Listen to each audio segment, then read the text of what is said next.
A very good afternoon and welcome to UBC Lunchtime News. I am Brian Tumwine Biaruhanga, and let's go to our first story. The morning heavy downpour interrupted the ongoing youth election in Entebbe municipality, leading to delays in the voting exercise. Now, chaos in most of the polling stations in Entebbe as the candidates from different political parties accusing security agencies for participating in the youth election, denying eligible youths to exercise their constitutional right. At Comprehensive Secondary School polling station, chaos erupted after a group of people were caught with unauthentic registers and were castigated. The voting process associated with a lot of impunity. Sula Kagugube brings us the details that were in Entebbe municipality this morning.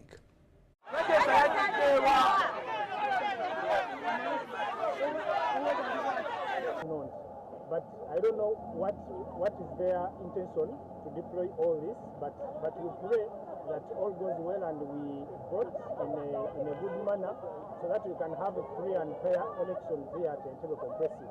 I don't know why, because this is one of the biggest village in Entebbe, because you have 9 polling stations, but here it is a very disappointing that you can see very many people are here waiting to vote, but some of them have been interrupted by the policemen and SFC. I don't know why, but that is it. We are waiting to see that, because we are behind the 1 hour behind. It's not the first time of people doing this. I'm telling you people, the Ugandan, please, let's stay focused, let's stay on our aim. I'm telling you the Ugandan, please, let's stay focused. We need our Uganda to be changed. Yes, I'm the vice chairman, Lugonjana Chiwogo Entebbe. And now we had some commotion. But some youths were coming from fences. They were jumping before they checked them in the register. So as we are here talking, they came with another register, which came from nowhere. I think one of the rules that's supposed to be here today, the voting day, one register has to be there. And registers are there, and they're supposed to be one. That's why the chaos is here. Batuganya okulonda nga tuli mu register bagamba saawa 4, okulonda tekukoma saawa 4, okulonda kulina okugendera ddala paka saawa nga 10. Naye badidde baleesa abaana b'essomero babasimbiza layini balonda ffe abali mu register tulina ne national batuganya okulonda. Bakebedde bupapula nga siriimu ate nga nze ndi muvubuka muto kyali kyazaala ate kyakola ki n'abavubuka mwena mujje mulonde tubeewo mubuje kuba ketukube kabuche kagwake tugenda kukola ki kulonda tukinuka ku mabiki kagwe bulungi. Ababaddeyo ng'abavubuka tebasobodde kulabika nga bakola ki nga batuyamba, so that ensonga lwaki pulogulaamu zaffe eza gavumenti tezitutuseeko mu budde lwa nsonga ababaddeyo b'opozisoni tebasobola kusaka, nga tusaba abavubuka batuteekeyo tugenda sobola okulabika nga tusaka pulogulaamu zaabwe zibatuukeko mu budde.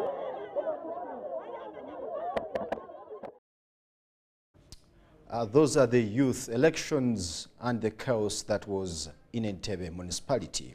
And now to our next story. The Electoral Commission has issued guidance for the aspiring candidates regarding the timelines for the resignation, particularly for those intending to contest for the positions of President, Member of Parliament, District Chairpersons, and mayors. The Electoral Commission Chairperson, Simon Byabakama, emphasized that candidates who obtain degrees or advanced certificates from foreign institutions must present them to the National Council for Higher Education in consultation with UNEB for verification and equivalence with Uganda's academic standards. Let's see more of this report.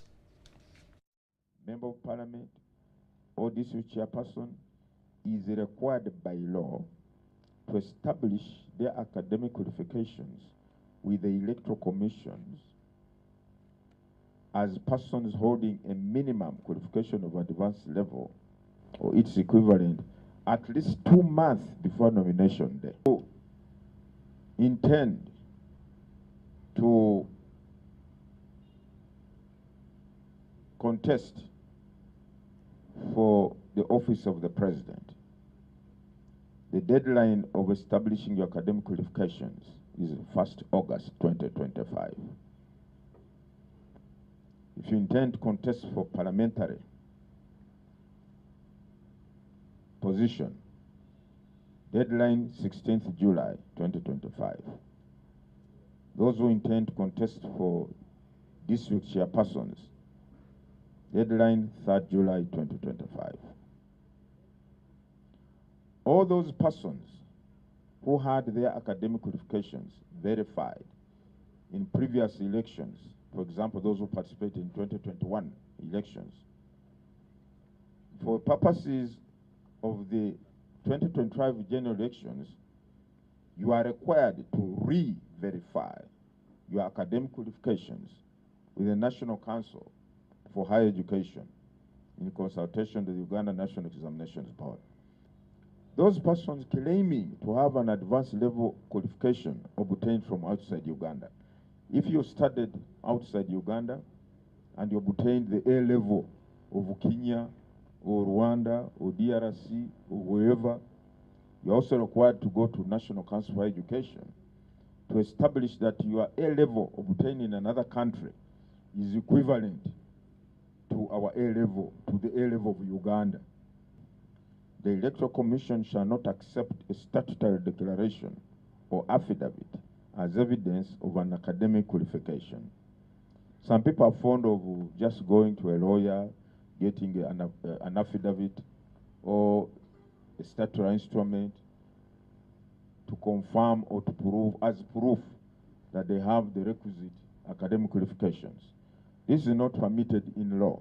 Officer or a person employed in any government department or agency of the government, or an employee of a local government, or anybody in which the government has controlling interest, who wishes to stand for election as president shall resign his or her office before nomination day.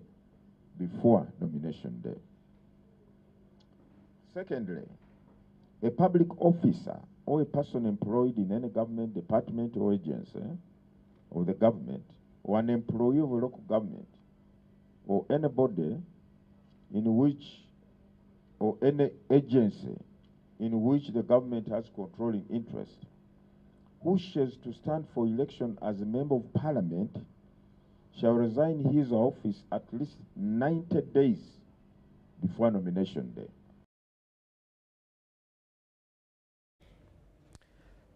Now to our next story. The Minister for Gender, Labour and Social Development in charge of the elderly affairs, Dominic Gidudu, has raised concern over the increasing cases of elderly abuse, particularly related to disputes over asset ownership. Minister Gidudu was addressing the media ahead of the World Elderly Awareness Day. Irene Nantongo brings us the details of this story. According to the Uganda Bureau of Statistics' 2021 population census on gender-based violence, abuse and neglect against older women remain significantly high. Gidudu attributed the escalating conflicts to the failure by many elderly persons to right wills. Where we have many problems is the land issues. You young people think by you being my child means you also own what I have. It creates a lot of problems. So for you, you also expect to get a plot in Kampala, even if you are deep down in Sakana.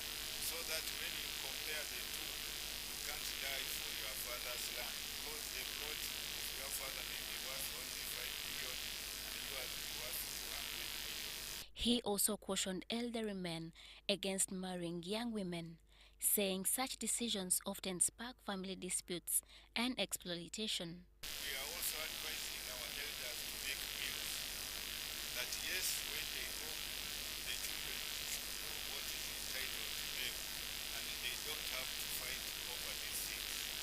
But of course, you yourselves are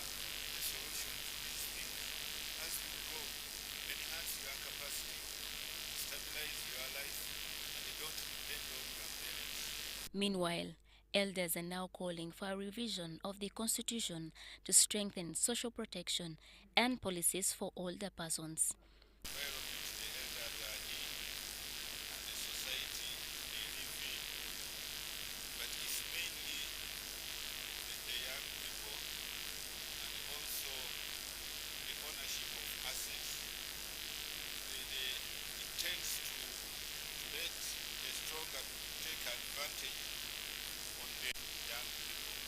But we are not having many of those cases, and where necessary, we intervene and have some children that are observant, and we come in to strengthen the situations. Irene Faith Nantongo, Helen Gizamba, UBC News. Thank you, Nantongo. But dear viewers, we do apologize for that bad sound. Now let's go to the National Science Week 2025.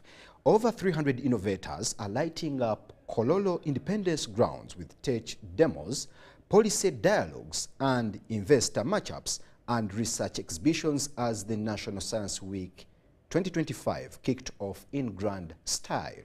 Since its inception in 2009, this flagship event has grown into a national celebration of Uganda's strength in science, technology, and innovation. And this year, it was all about turning ideas into impact. Let's see the details of this report. By your computers, made in Uganda by Uganda. This year's National Science Week edition features over 300 innovators showcasing groundbreaking technologies, policy dialogues, investor engagement forums, and cutting-edge research. We are going to see pathogen economy.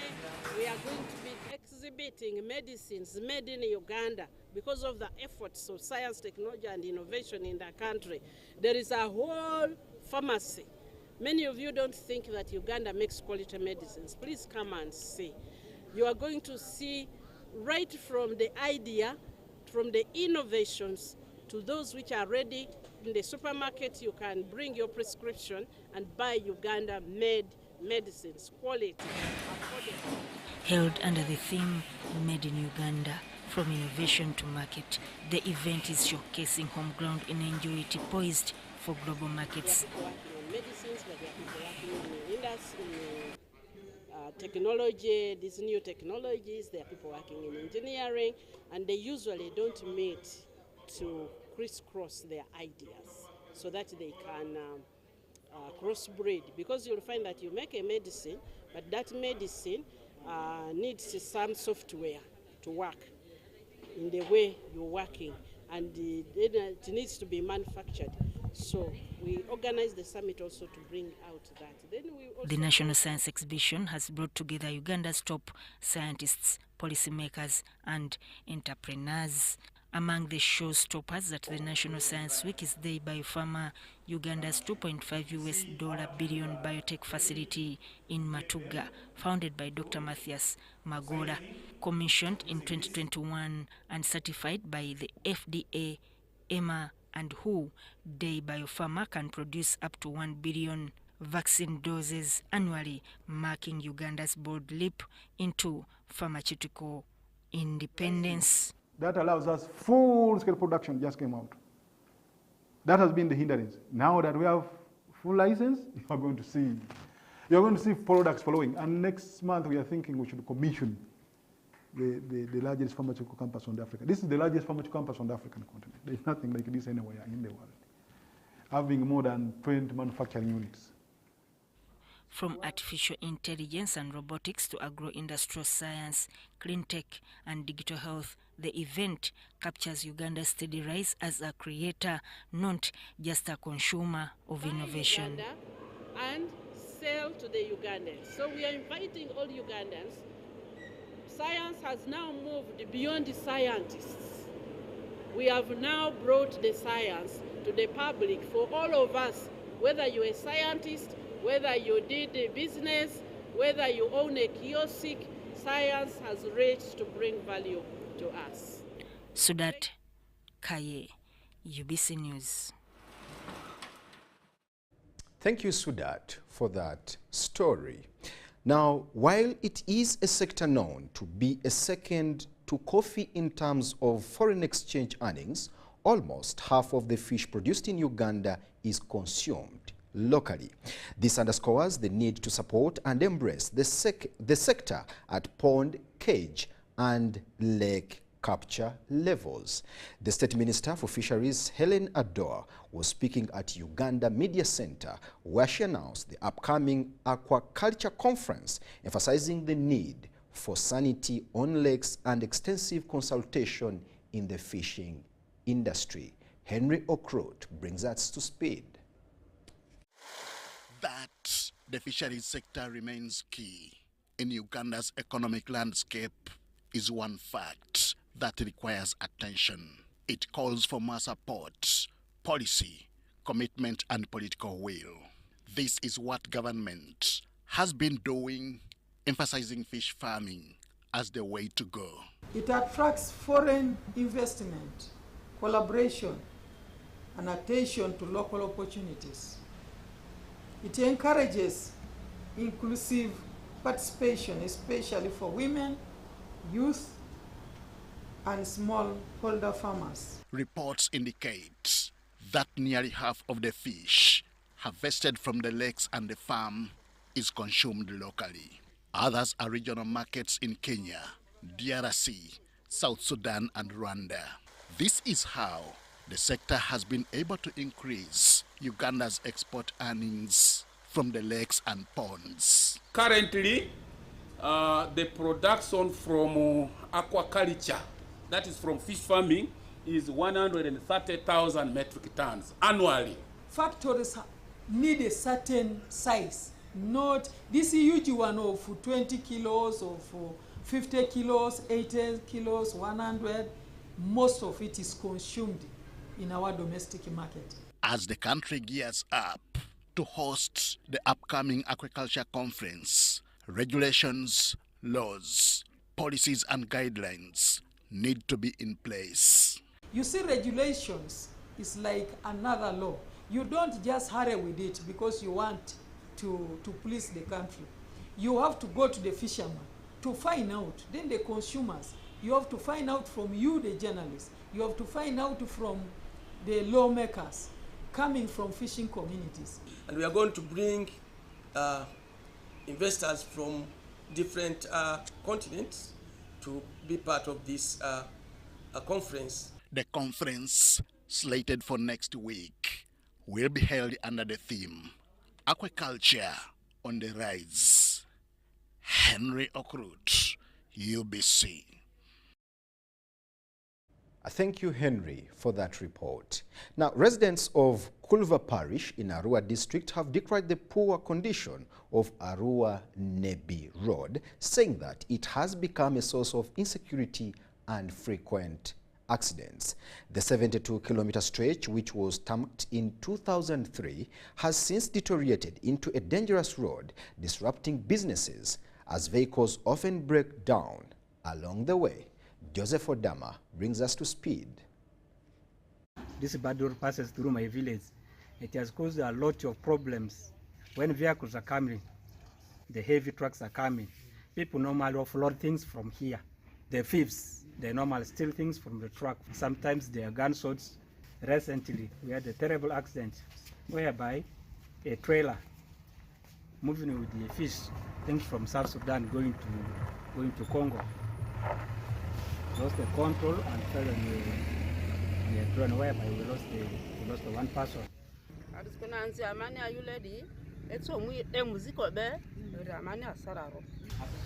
The school people also died there around Nyanza because of accident also. And even me, I also lost my child on this same road because of accident.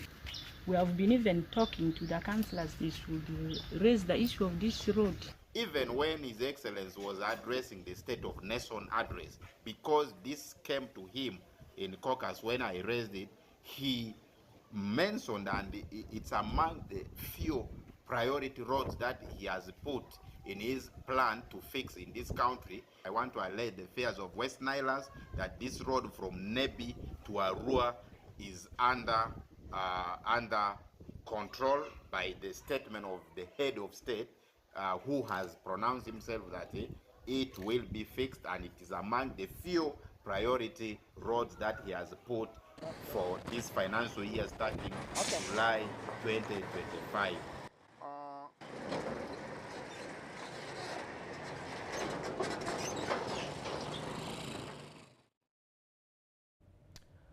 Now, residents of Bushenyi Ishaka municipality have been advised to embrace government programs like the parish development model.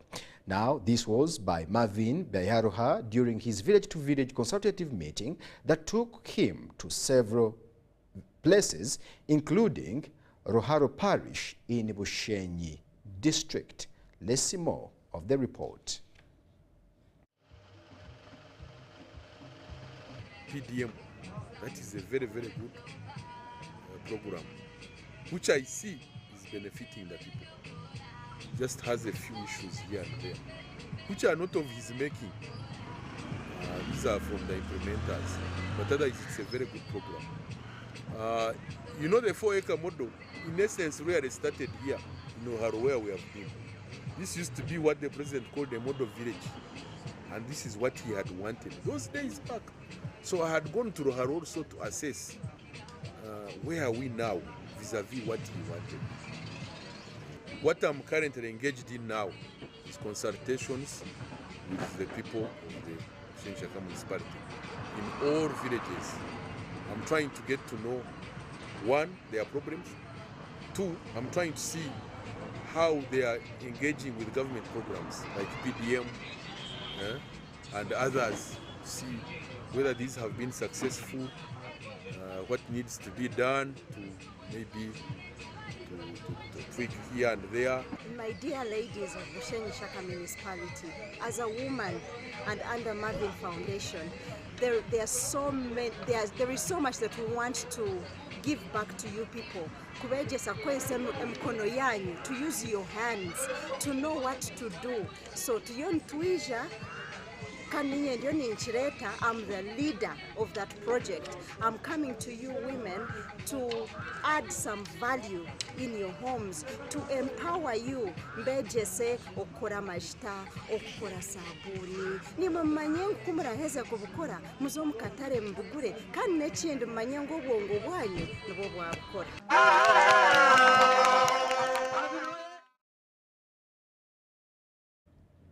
That is fighting poverty for you in Bushenyi. Now, viewers, UBC Lunchtime News will take a short break, but don't touch your remote.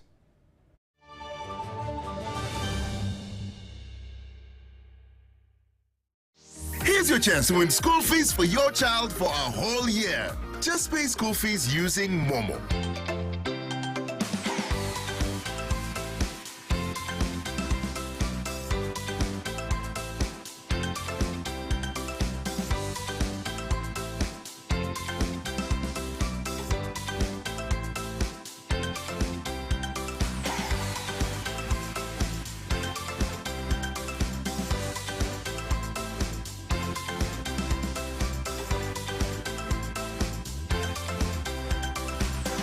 Dial *165 *80 hash.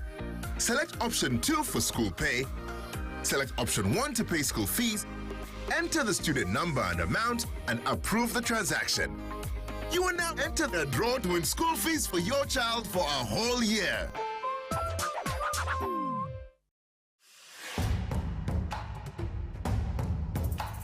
I got to learn about the Powerball through the website www.nationallottery.go.ug. Played Powerball tickets worth 5,000, used an option of quick pick, and that's how I was able to be the lucky one to win 35 million. I checked my tickets online and I found out that I had winning numbers. The feeling was incredible and full of excitement. I would advise everyone who is 18 and above that whatever you're seeing here exemplifies reality. And I want to take this opportunity to thank Uganda National Lottery for bringing us this opportunity to win millions. Uganda National Lottery. Dream, play, win. Hello, Kampala, Uganda. In response to the national call of strengthening the traffic security, Good Products Group HGO brand has officially launched the rider selection campaign. Registration is now open.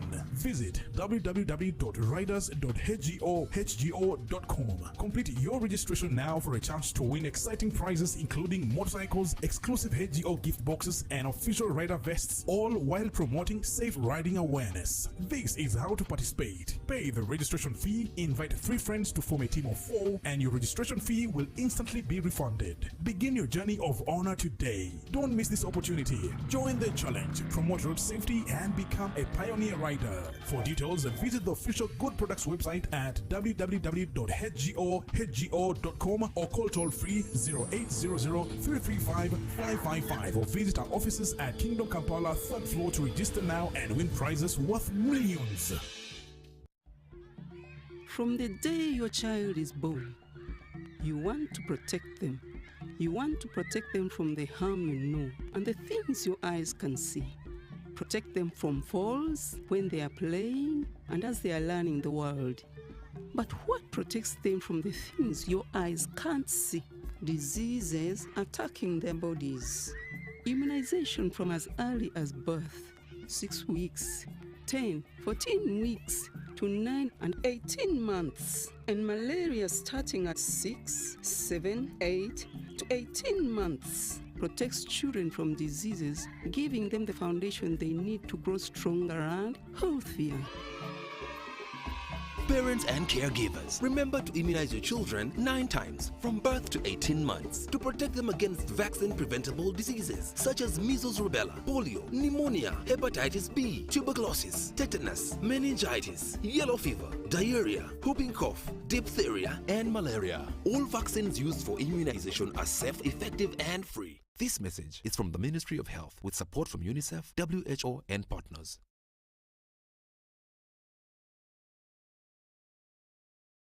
You shoulders on your rollers.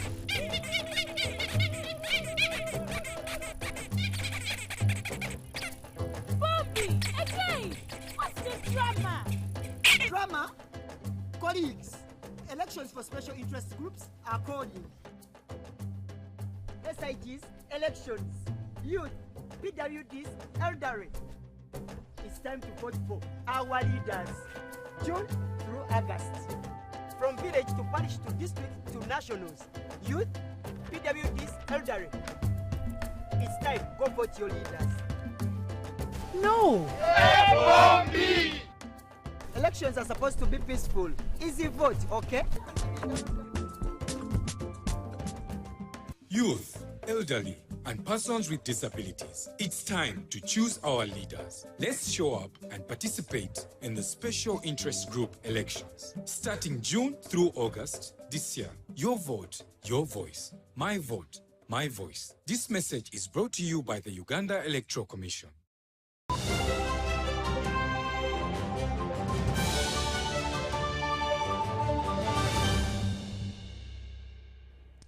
Welcome back from that short break. And now UBC Lunchtime News continues with business. The Central Corridor member states have a collective obligation to unite in fostering trade and social cohesion. Now, at the 14th Extraordinary Summit of Ministers, concerns were raised over emerging fault lines that threaten reverse 2 decades of progress and could cause more harm than good to the community. Our reporter, Dennis Goa, is in Dar es Salaam and brings us to speed. The 14th Ordinary Meeting of the Interstate Council of Ministers of the Central Corridor Transit Transport Facilitation Agency has concluded in Tanzania's commercial capital, Dar es Salaam, with a strong call for unity, peace and security among the 7 member states. In recent months, the corridor has shown signs of fractures and disunity, which delegates warned could undermine the corridor's vision and aspirations. And so when we do have some frictions around amongst ourselves, we must make sure that we resolve this amicably and without affecting our people. Because most of the times it could be a few differences between probably a few individuals, that affects the rest of the population. And through the Central Corridor trading together, it even sorts a lot of differences, which we have other political differences, civil differences.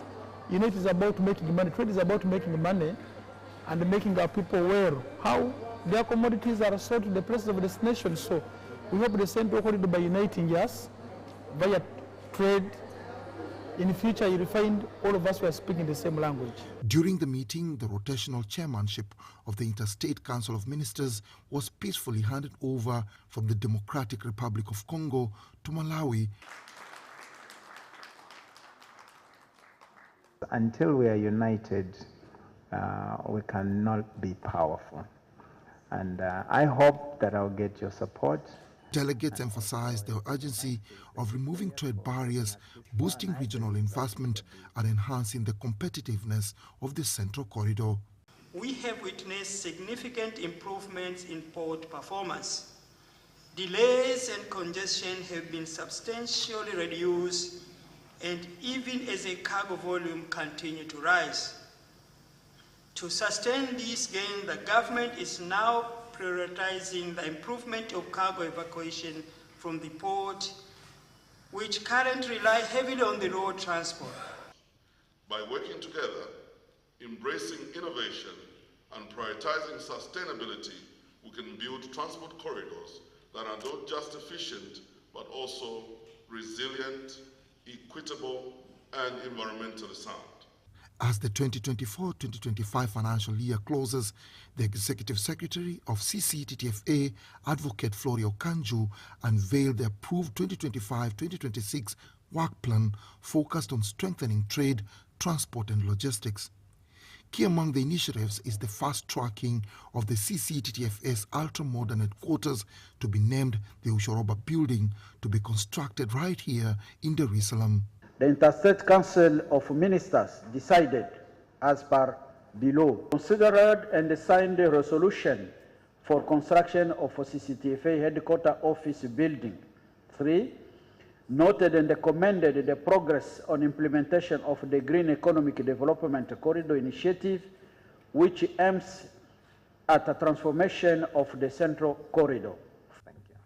As the corridor prepares to celebrate 20 years of its existence in 2026, its mission remains clear: to strengthen the infrastructure backbone that facilitates trade across the region, roads, railways, ports and air transport. Dennis Igoa for UBC in Dar es Salaam.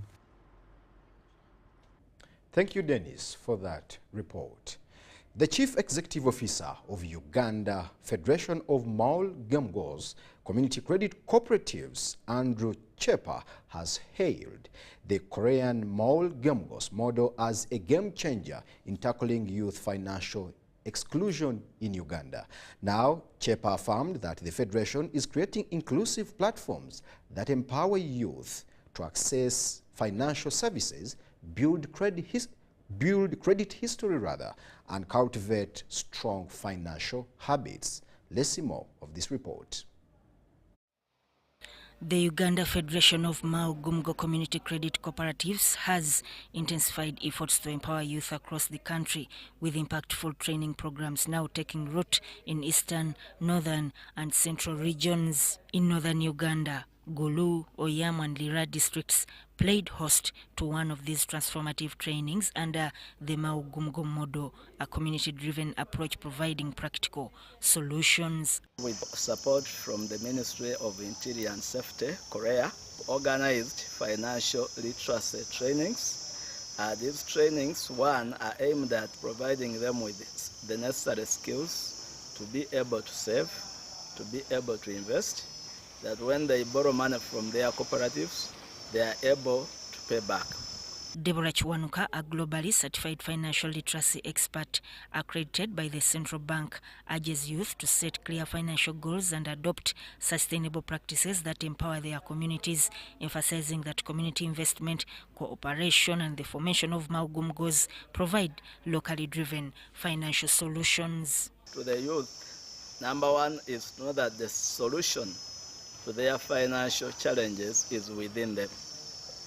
They have a critical mass if they are able to mobilize themselves and work together, they can be able to build formidable financial institutions that can address their problem.